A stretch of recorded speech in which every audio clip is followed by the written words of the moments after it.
Hello, welcome back to the Wrestling Newsroom. I'm your host, Orton, and today we're going to look at another WWE and TNA news of the last 2 days. We start with some rumours that Triple H has issues with Vince McMahon over the use of NXT call-ups. The belief is that Triple H is frustrated that he spends months building up the talents only for them to be wasted on the main roster. Well, Triple H, I can completely agree, mate. I really can. Triple H is by far better than Vince McMahon at using talent at the minute. What are you going to do? Triple H, moan at him, please. And then, this isn't really wrestling related, but it kind of is. I don't know. I don't like reporting this kind of stuff, but George Brinkman, an absolute garbage piece of human... Well, I say human, he's not human anymore.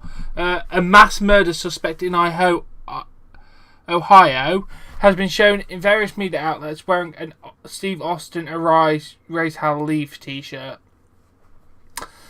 You, sir, do not deserve that t-shirt. I really personally do hope you rot in hell, you absolute disgusting human being. Moving straight on. Dogg, who produces and works creatively for SmackDown Live, responded to fans on Twitter that complained about Shinsuke Nakamura's entrance on SmackDown Live being cut to commercial. He went, "Thanks, we run a television show, we have commercials, see how sarcasm sounds?" I love that. And then someone went, "Come on now, I love me some diggity dog, but y'all can find ways around that. It was a poor decision or mistake, onwards and upwards." And he responded to that, "No sir, we can't, you guys never cease to amaze me. It's not a mistake or a poor decision, business decisions are unpopular at times." Fair enough, mate, fair enough. Oh, we have some Jack Swagger news, because everyone loves some Jack Swagger news. In an interview with Still Real Radio, former WWE star Jack Swagger commented on when he found out he was going to win the World Heavyweight title. "We did Mania Sunday. Then we had Raw Monday in Phoenix. I was originally just on Raw at the time and they called me that night, Monday night after Raw. My wife and I were already going to Vegas anyway because we were out there and having a little vacation together. So it worked out and we said, get on a plane, SmackDown in Vegas, we need you tomorrow." They didn't really tell me anything, but I kind of assumed that when something comes up like that and you have to have the Money in the Bank briefcase, so I kind of figured out. The next day we had the meeting with Vince, some PR people, and they told me then. Oh, fair enough. So they don't really have any long-term plans, it's just, oh, you can cash in tonight, done. Good to know you haven't got any long-term plans, WWE. Ooh. And since there's been conflict reports on whether Braun Strowman is or is not cleared to wrestle yet, Dave Meltzer has now stepped in and said he is scheduled to be part of the Great Balls of Fire pay-per-view.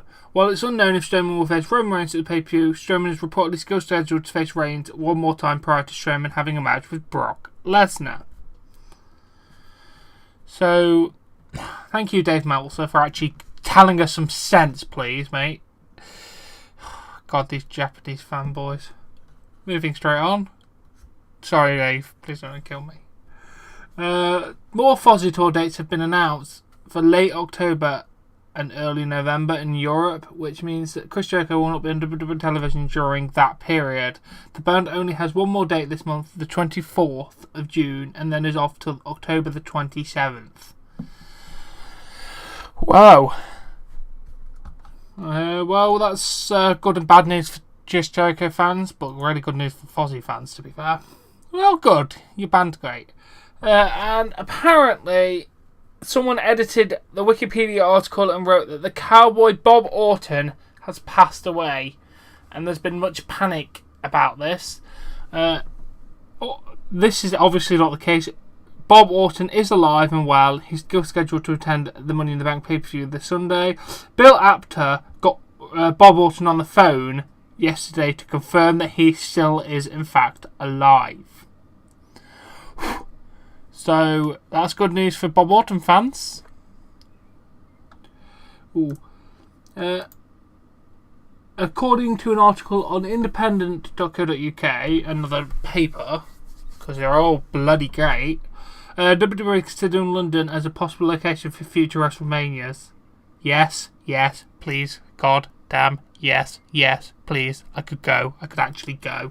This week, in a survey, fans who attended the event in Orlando back in April, WWE revealed the potential host cities in the future, asking fans to gauge their interest in each location, with London including alongside likes of Toronto, New York and others. Yes, please just do a London so we can actually have something. The problem is they can't do it on a tape delay then. They have to do WrestleMania live, otherwise it's not the same feel. Oh, and WWE plans to have John Cena as a free agent as a way to bring him on both Raw and SmackDown Live. They're hyping that Cena's status with an article from WWE.com. Cena's status as free agent has the WWE Universe wondering exactly what that means for the future. WWE.com has learned that the C Nation leader became a free agent during the Superstar shake-up after WrestleMania, but not much else is known and what the status entails. John Cena has been with Team Blue through and through since the WWE brand extension, and maybe the several years of his beginning career, maybe, has been 3rd selected, 7th overall of SmackDown Live Commissioner Shane McMahon and General Manager Daniel Bryan in the WWE Draft. Could Cena simply be staying with SmackDown Live when he returns, or will he be saying goodbye to Team Blue and heading to Monday Night Raw? We'll find out when John Cena makes his return to WWE July 4th edition of SmackDown Live. Fair enough. Good. Let's actually hope this is good. TNA related news, which not much comes out about this anymore, but okay. It was announced on Impact Wrestling's YouTube channel that Don West will be calling the entire Slammiversary pay-per-view on Sunday, July 2nd. In addition to that, sports announcer Robert Flores will be doing play-by-play for the event. Good, I like Don West. Fantastic announcer back in the day with Mike Tenay. I loved that combination. Ooh. And on a recent podcast, Jim Cornette sarcastically talked about how he has been defeated by Vince Russo. Cornette mentioned that he was no match for Russo's massively writing talent and encyclopedia vocabulary.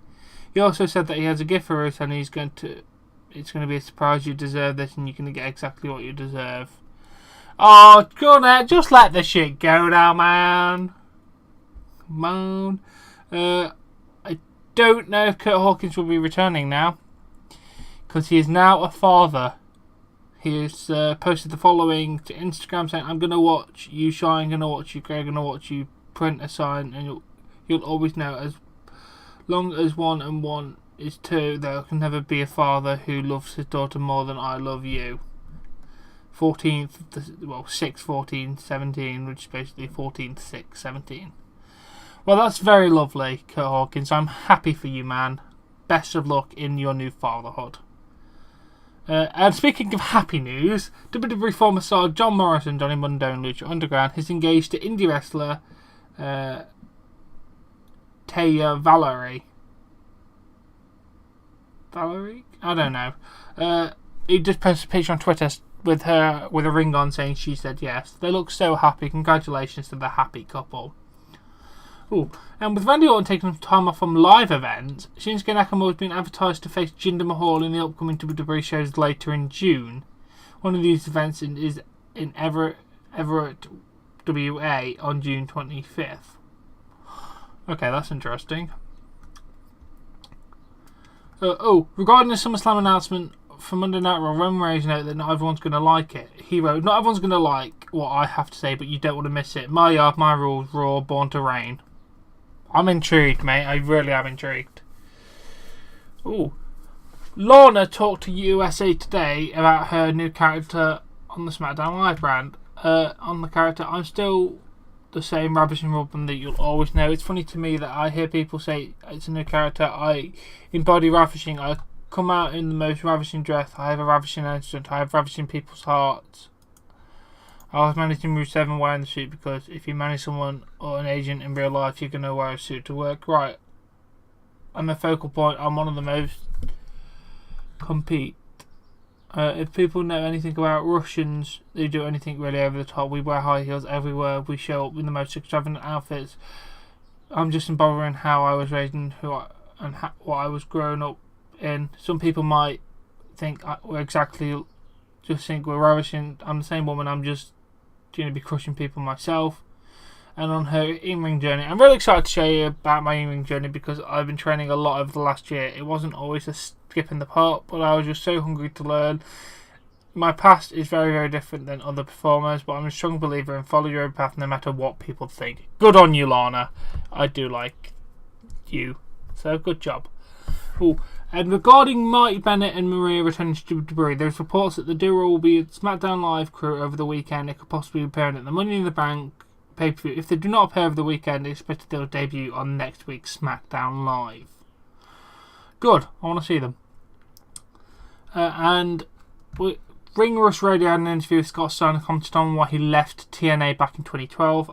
When I left, nothing impressed me. That's why I left. The change of management, which was probably because Dixie Carter's an idiot, and she brought some of these other idiots like Hulk Hogan. I was just like, damn, I'll get the hell out of it. I watched them from afar with their pockets keep getting run down, and then thank God someone else brought in and ran her, and the right guy is now back in charge, being Jeff Jarrett.